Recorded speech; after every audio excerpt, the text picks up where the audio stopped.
$2, one good hat, and a dry hole in the Texas dirt. This is how Buck Calhoun bought the most beautiful car in the whole state and then drove it straight into a pond. Last time aboard our cruise, 12 strangers were sat at one round table, number 7, by a maitre d' who did not believe in chance, and went to bed not quite strangers anymore. And one of them, a Texan named Buck Calhoun, proved he never met a story he could leave untold, nor a wife who'd let him tell it straight. Now, a day out of Miami with the whole Atlantic in every window, Buck is about to fall head over heels in love. With a car. Morning at sea, friends, is a different animal than morning on land. On land, the sun has to climb over something, a barn, a hill, a neighbor's ugly fence. At sea, it simply rises straight up out of the water like it owns the place, and the whole ocean turns the color of a freshly minted coin. The Via Oceanus had spent the night sailing south, and by breakfast there was nothing in any window but blue. Blue water, blue sky, and a thin gold seam where the two had been sewn together. And the 12 strangers from table 7, who had gone to bed strangers and woken up something softer than that, drifted one by one toward the smell of coffee. And it was on the way to coffee, friends, that the trouble started. Because the Via Oceanus being the sort of ship that liked to show off, kept a centerpiece in its grand atrium. A real automobile polished to a glow, turning slowly on a mirrored platform under 3 stories of chandeliers. That morning it happened to be a long, low, impossibly elegant convertible, painted a soft, warm gold with red leather seats and chrome you could shave in. And Buck Calhoun, 6'4" of Texas in a white Stetson, took one look at it and stopped so dead in the middle of the marble floor that Sal DeLuca walked straight into the back of him. Buck, you are built like a parked truck. A man could break his nose on you. Sal, look at her. Just look at her. But Sal wasn't looking at the car. Sal was looking at Buck because Buck Calhoun had taken off his hat. Slowly. The way a man takes his hat off in church, and he was gazing at that automobile the way other men gaze at an old photograph of themselves, like it knew something about him that nobody else at the table had been told yet. Buck Calhoun, you finish your coffee before you go falling in love in a public atrium. Loretta, honey, that there's a 1958 Eldorado Biarritz. I know what it is, dear. I was there. I know you were there. That's the whole entire trouble with telling a story in front of you. And here something changed in Buck's voice, something warm and far away. The sound a man makes when a year he hasn't visited in 54 years suddenly opens its front door. He turned to the whole company, hat held to his chest, and 11 people felt the morning quietly change shape. Folks, I once owned one exactly like her. Desert gold, red leather, 3 carburetors and not one single solitary lick of sense. Have I ever told you how I bought my very first Cadillac?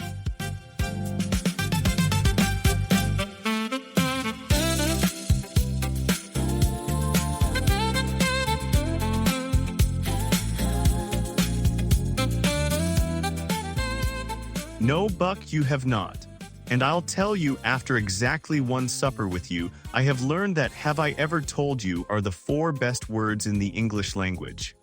Chuck Holloway, you are a man of taste and refinement, and I don't care one bit what your wife says. Now, the company had learned something else in exactly one evening, too. They had learned that the surest way in all the world to launch one of Buck Calhoun's stories was to have Loretta try and stop it.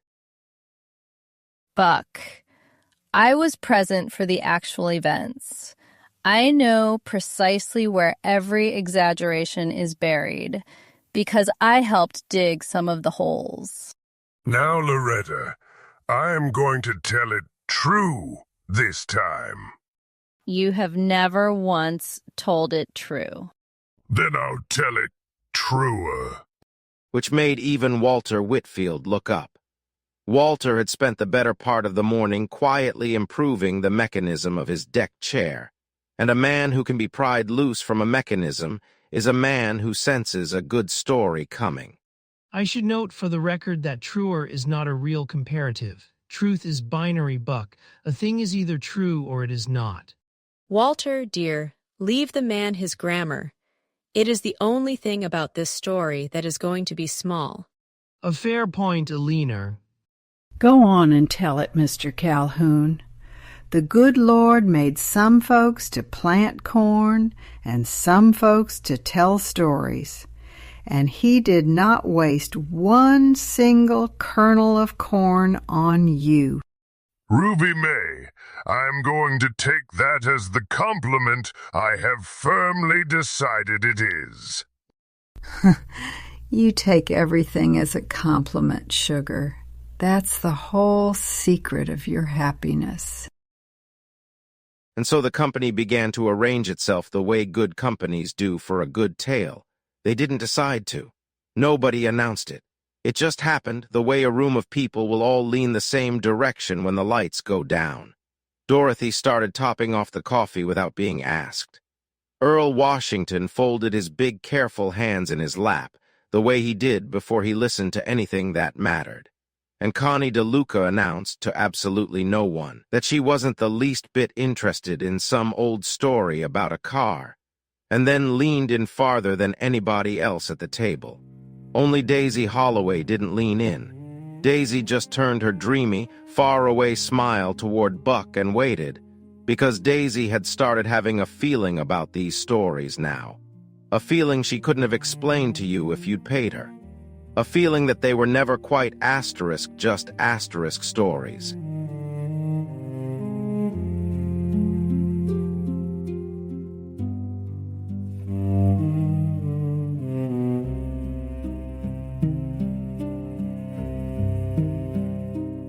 Buck set down his coffee. He set down his hat, too, brim up on the table the way a Texan does when he means to use both hands. And the whole table understood without a word that the loud part of the morning was over and the good asterisk part was beginning. It was 1958, West Texas. I had $2, one good hat, and a hole in the ground that every sensible man in 3 counties swore up and down was bone dry. $2. Sal, the man started with $2. Connie, please. Let the man dig his hole. We're at the part where he has nothing. This is my favorite part of any story. The part right before the money. Oh, he had less than nothing, Sal. He had borrowed nothing. There's a difference. And the bank explained it to him at length. Loretta is correct, and I'll thank her not to be so correct so early in the telling. Oh, I think it's brave, though. Borrowing money on nothing but a feeling.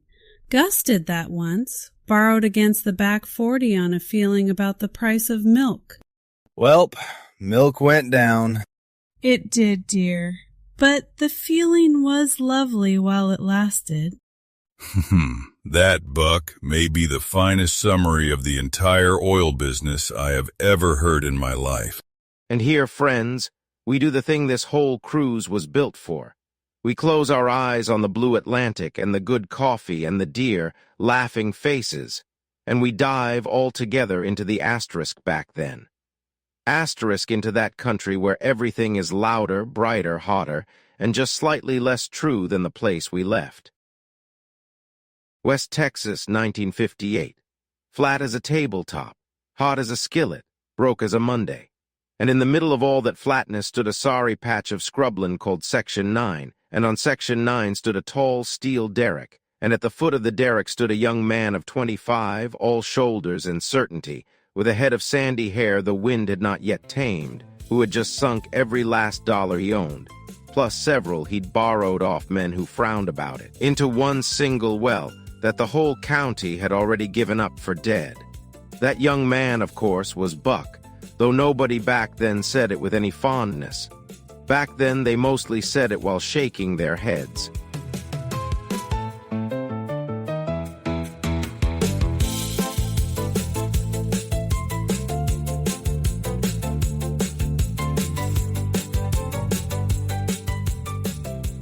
Everybody told him it was dry. And I do mean everybody, friends.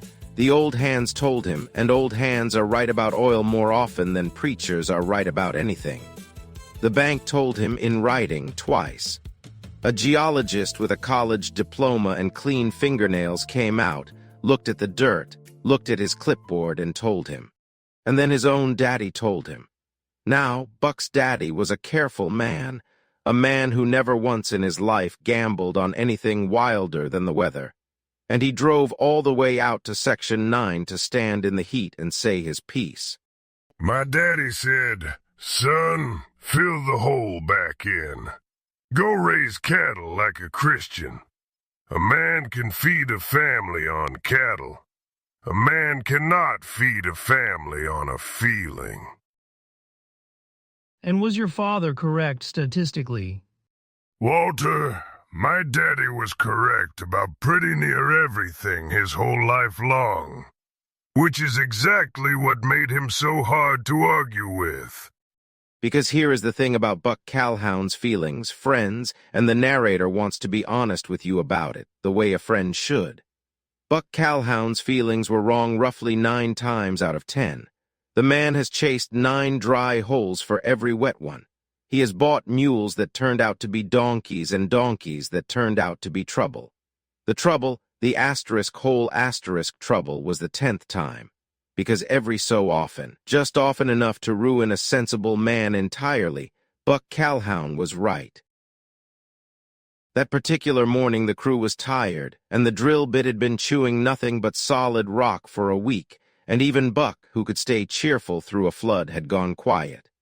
He stood at the foot of the derrick, that tall steel tower they raised over every Texas well in those days, the kind that scratched the sky and hummed in the wind like a struck wire. And he watched the cable go down, and down, and down. And then the ground made a sound. Folks, I have heard a great many sounds in my life. I have heard a tornado take the roof off a church. I have heard Loretta find out what I paid for a horse. But I have never, before or since, heard anything like what came up out of Section 9 that morning.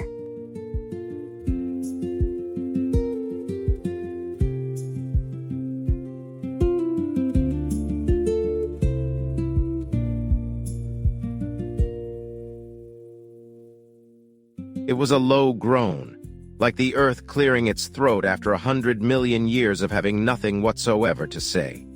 The crew went still. The cable jumped in Buck's hand. And then Section 9, which everybody had sworn was dry, threw open its front door and handed Buck Calhoun a fortune straight up into the Texas sky. The gusher came black and roaring, taller than the derrick, raining down over the rig and the scrub and the crew and one 25-year-old fool who was too busy hollering to get out of the way. By the time the cap crew wrestled the well shut, Buck Calhoun was soaked head to boot in crude oil, grinning like a lit jack-o'-lantern, and for the first time in his life, and by no means the last, rich. Boys! Boys, I do believe I am going to go and buy myself a Cadillac.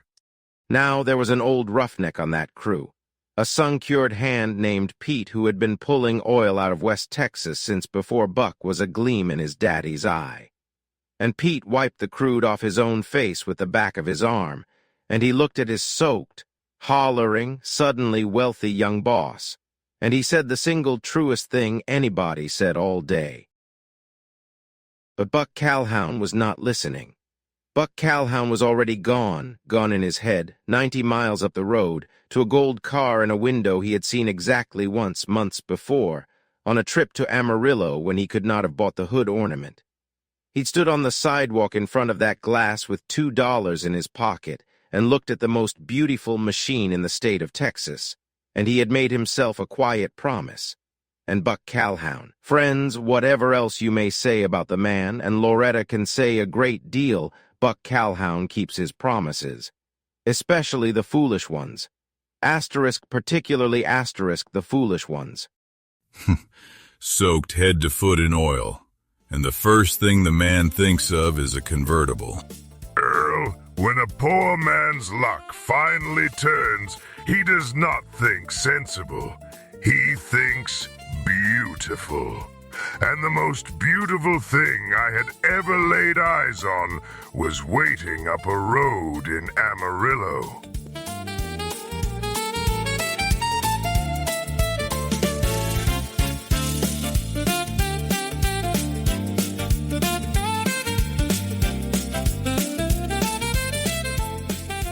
Now a sensible man, newly rich, drives home first.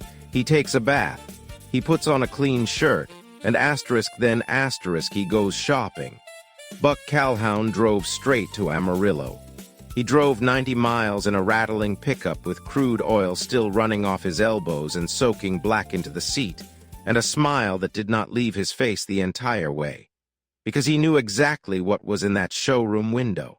A brand-new Eldorado Biarritz convertible, painted desert gold, the rarest color on the whole lot, one of barely 800 made that entire year. 18 feet of gleaming American confidence, white wall tires, red leather you could smell from the sidewalk. And somewhere around mile 40, Buck Calhoun had quietly decided that this car was already his and simply hadn't been told yet. He parked the dripping pickup sideways across 2 clean spaces. He walked into the gleaming showroom, trailing crude oil across the white tile floor like a man rolling out a black carpet.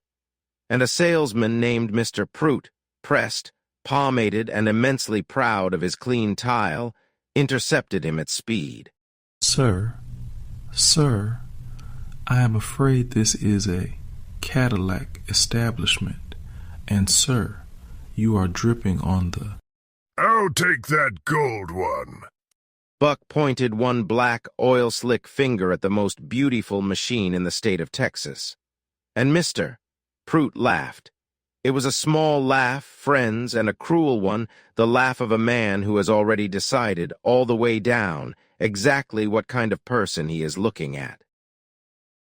Sir, that automobile is $7,500. That is the price of 3 ordinary motor cars.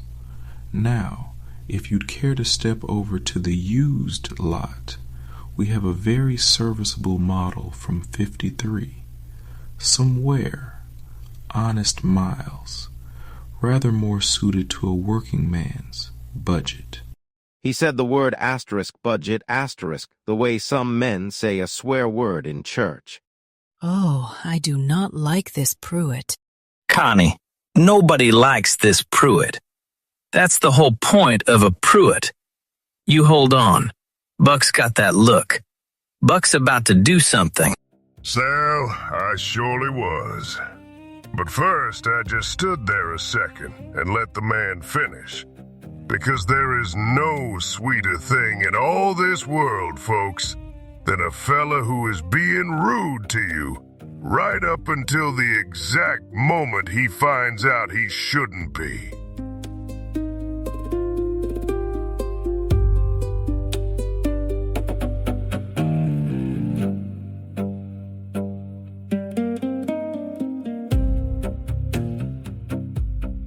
And here, friends, the narrator only wishes you could have been there. Because Buck Calhoun, oil black, grinning, smelling like the very bottom of the earth, reached into his soaked shirt, drew out a banker's check still tacky with crude, and laid it down, gently, almost tenderly, in the very center of Mr. Pruitt's spotless white tile. Mr. Pruitt looked at the check. Then he looked at it again, more slowly, the way a man rereads a telegram that has just rearranged his entire afternoon. And then he did the one thing salesmen almost never, ever do. He went quiet. I'll take the gold one. And I'd be much obliged if you put a bow on it. The biggest bow you got, son. It's for a lady. Now the company wanted to know about the lady, of course. Everybody always does. But Connie DeLuca got there first, the way Connie always does. A lady. Buck, you bought a $7,500 car for a lady? You'd known this woman how long? Connie. I'd known her my whole life and gotten exactly nowhere. That was the trouble.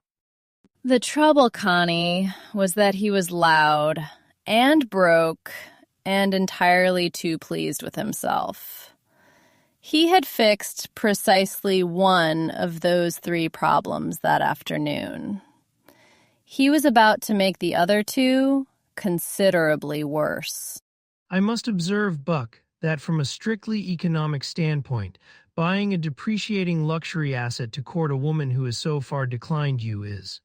Walter, son, you stop right there. There has never once, in the entire history of men and women, been a strictly economic standpoint that ended in a wedding. He's right, Walter. You did not court me with a standpoint. No, I courted you by correcting the bridge of your music stand, as I recall, uninvited. You did, and it remains the most romantic thing anyone has ever done to my cello. And while the table laughed, the narrator must tell you who this lady was, because you cannot understand the pond, friends, until you understand the woman. And to understand the woman, we have to back up 2 whole years, to a dusty rodeo ground in the summer of 1956, where a bull, a boy, and the prettiest girl in the county were all about to be in the same place at the same time. Oh, now we're getting to the good part. Loretta, sweetheart, cover your ears. I'm about to tell them how we met.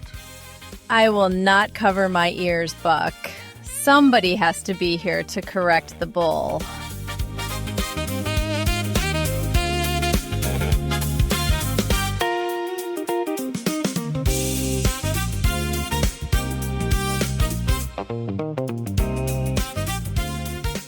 There was, in 1958, a young woman named Loretta Pruitt. She was the prettiest girl in the county, and she knew it. And what made it truly unbearable, she was asterisk right. Asterisk, she had already been Miss Cotton Festival, runner-up Miss Panhandle, and the undisputed queen of every rodeo dance from Lubbock clear to the state line. And Buck Calhoun had been trying to court her since approximately the dawn of recorded time, and had so far achieved exactly nothing. On account of being, as the prosecution has already established, loud, broke, and too pleased with himself. But she'd had her chance to fall for him 2 years before, friends, at the Potter County Rodeo in the summer of '56, when a bull pitched young Buck Calhoun clean out of the saddle and dropped him face first in the dirt at her feet. He'd looked up out of the dust, grinning that grin, and asked her, and the narrator swears this is true, because Loretta has confirmed it under oath at this very table. He asked her if he'd asterisk landed pretty. Asterisk. And I looked down at him, lying there in the dirt, hat gone, grinning up at me like a fool who'd just thought of something clever. And I told him I'd seen a potato fall more gracefully. A potato. A potato. And that, friends, though I would not admit it to him, or to myself, or to the good Lord above for several more years, that was the exact moment I fell. But Buck Calhoun did not know that yet. In '58, all Buck knew was that he was no longer broke, and a man who is no longer broke gets ideas. So he stood there in that showroom with a tree-sized bow on a desert gold Cadillac and one fixed and shining notion in his head. He would drive out to the Pruitt place at sunset. He would ease up the lane. Loretta would step out onto the porch. She would see the car and see the man and put the 2 together, and at long last she would asterisk full, asterisk. The narrator must report, with great affection and considerable sorrow, that exactly one part of this plan came true. She did step out onto the porch. I'll give the plan that much. The porch part went off without a hitch.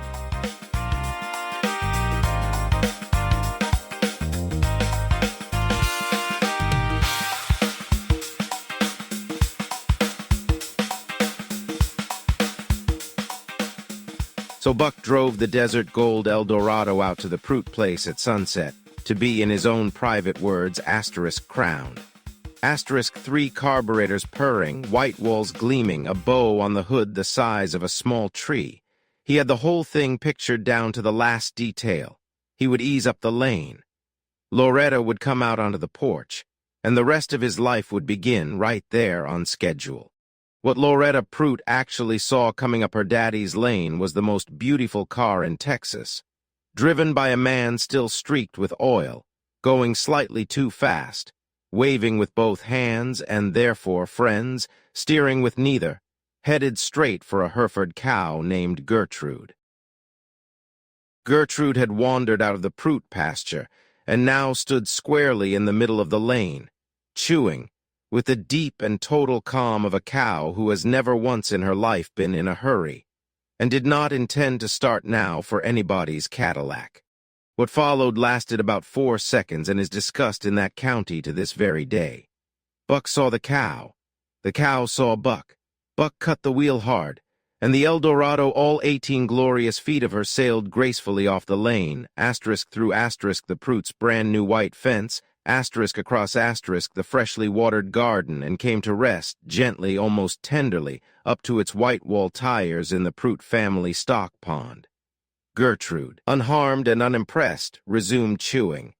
Now, folks, I want to be fair to that cow. Gertrude did not move because Gertrude had looked the whole situation over and concluded, correctly, that she was not the one in any trouble. Buck, you are sitting here defending the cow. Connie, that cow and I made our peace years ago. She was the single smartest soul on that whole lane by a country mile, and the two of us knew it the entire time. And Buck Calhoun sat there in his brand-new $7,500 Cadillac, sunk to the door handles in pond water, soaked now in 2 entirely different kinds of mud, with a tree-sized bow drooping sadly over the hood, and looked up, for what was not the first time and would by no means be the last, at the laughing face of Loretta Prout looking down at him from the bank. Buck Calhoun, is that for me? Every inch of it, Loretta. Mind the cow.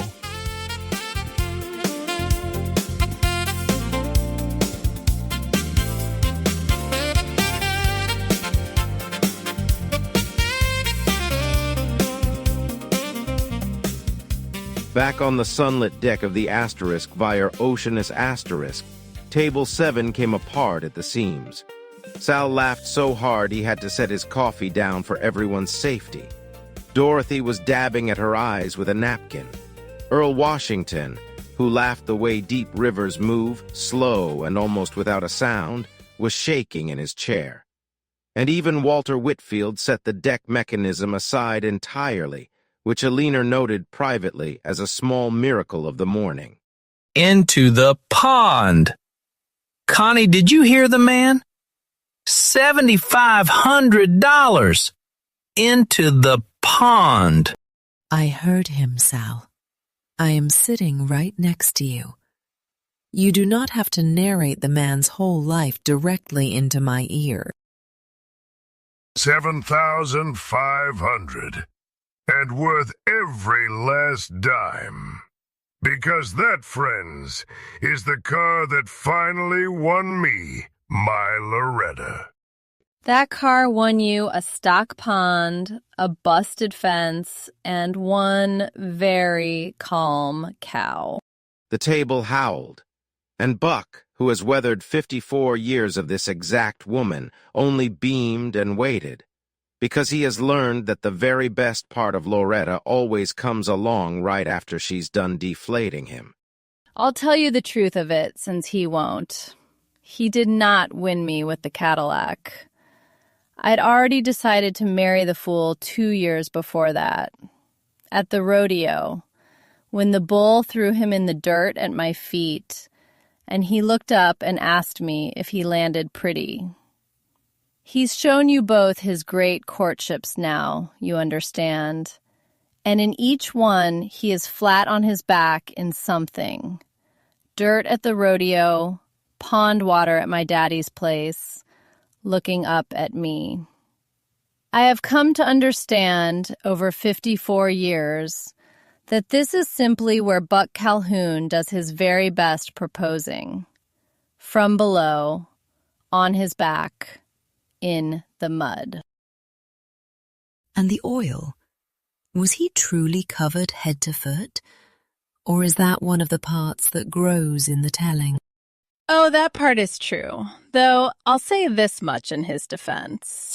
And here Loretta Prout Calhoun paused, and for just a second the teasing went out of her entirely, and something far older and far fonder came into her face instead. There was a little oil in his hair. The way he tells it now, you'd think they had to hose down the whole county. But I remember it. A little oil in his hair. And the biggest, dumbest, happiest smile I have ever seen on a living human being. That's the part that grows, in my version. The smile. And Buck Calhoun, 54 years and one whole ocean away from that smile, looked at his wife. And for the first time that morning, and very possibly the first time that year, said absolutely nothing at all.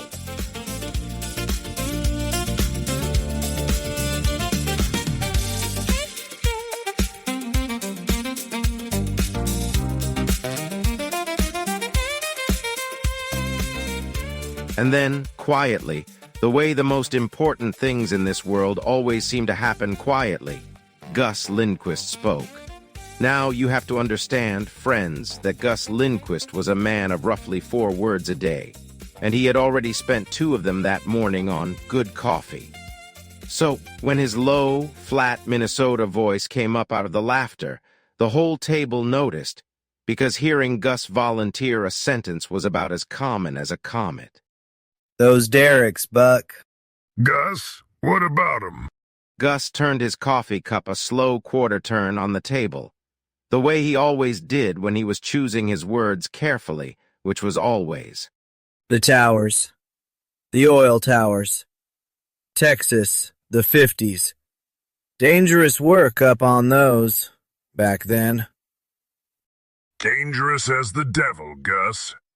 This was before anybody cared much about a man's hands or his neck, or whether he came down the same way he went up. We lost fellows, good fellows, strong as oxen, half of them, men who could lift a thing 2 regular men couldn't budge. And that rig did not care one bit how strong you were. And Buck shook his head, the laughter draining slowly out of his face, the way it does when a man remembers something he doesn't visit often. There was one, a big northern fella, came down for the wages.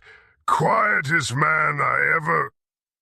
Well, that's a story for another ocean. Why do you ask, Gus? And here, friends, the narrator wants you to watch very closely, because everyone else at that table missed what happened next. Gus Lindquist did not answer right away. He turned his cup another slow quarter turn. He looked out at the blue water for a moment, just a moment, with an expression that was not on the usual menu of expressions Gus Lindquist offered the world. Something old.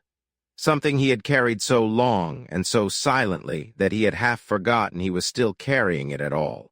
Family had a fella go down to Texas, long time back, for the oil. Big man, strong. Promised he'd come home and buy us a new tractor. Sent 1 postcard. Said he was working on a tower. Didn't come home. Lots didn't, Gus.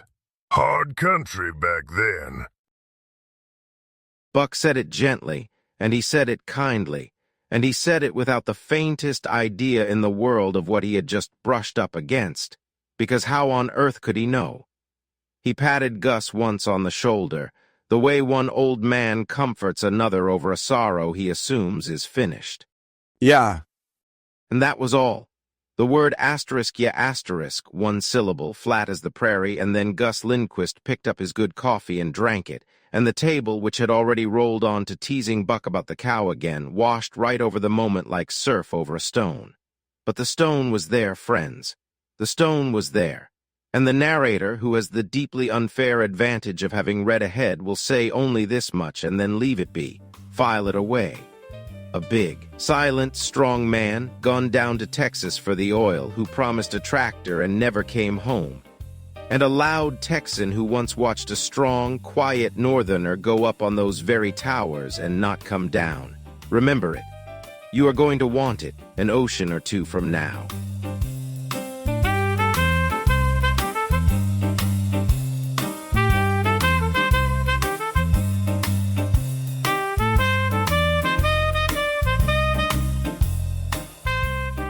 That afternoon, the company scattered across the asterisk Via Oceanus.